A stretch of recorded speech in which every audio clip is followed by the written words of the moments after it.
to Joan for organizing this.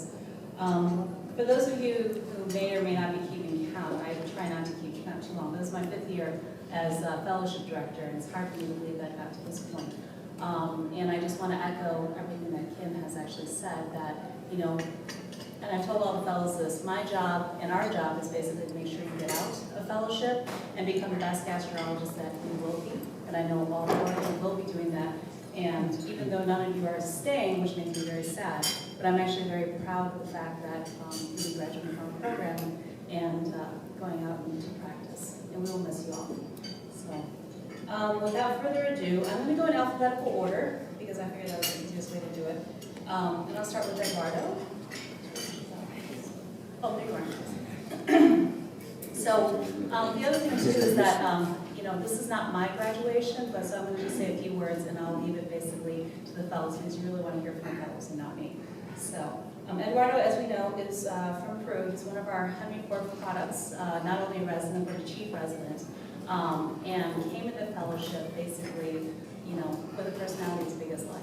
And so, the one thing that I will miss about Eduardo is him always coming down the hallway, smiling, because he's always smiling, and he's always happy.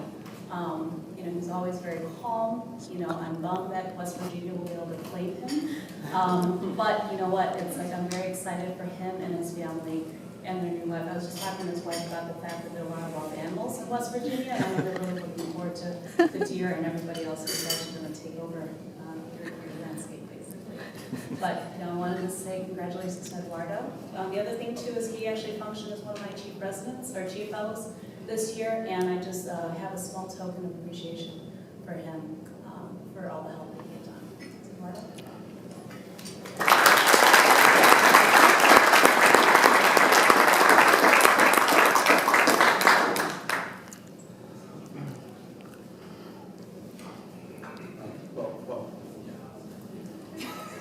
Well, thanks everybody for being here.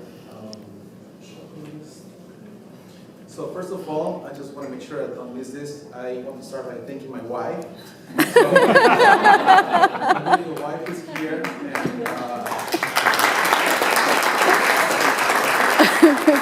just want to say that she's the reason why, you know, we've been 16 years together, and she's the main reason of all the good things I do, and she's my motivation and my engine. So thank you for that. Also, I want to say I feel very grateful. It's been a wonderful 3 years in my life. I had a chance to work with great fellows who are not here right now. But you guys were still here, and you'll be giving a speech in next year or a couple of years. And all the staff at Henry Porter, you guys are just amazing, and I'm very, very grateful of having had this chance to work with you. I'm sure that when I go out in practice, I'm going to still be hearing all your voices behind my head, hearing all this good advice. Like once Alan told me, if you feel any resistance, just push harder. Don't worry about it. It's a joke. I hope it was a joke. I'm sure it was a joke. So what I want to say is that, you know, I'm taking a little part from you, from all of you, and again, I'm very grateful for that.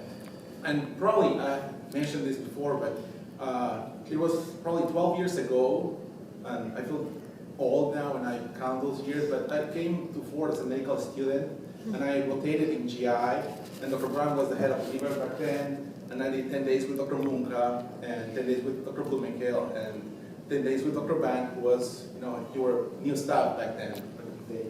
And I just loved Henry Ford, and my dream became, you know, through GI here.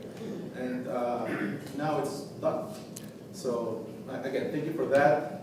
And just want to say that I wish you all the best in your professional lives, and to my fellows and everybody else, especially wish you the best in your personal lives.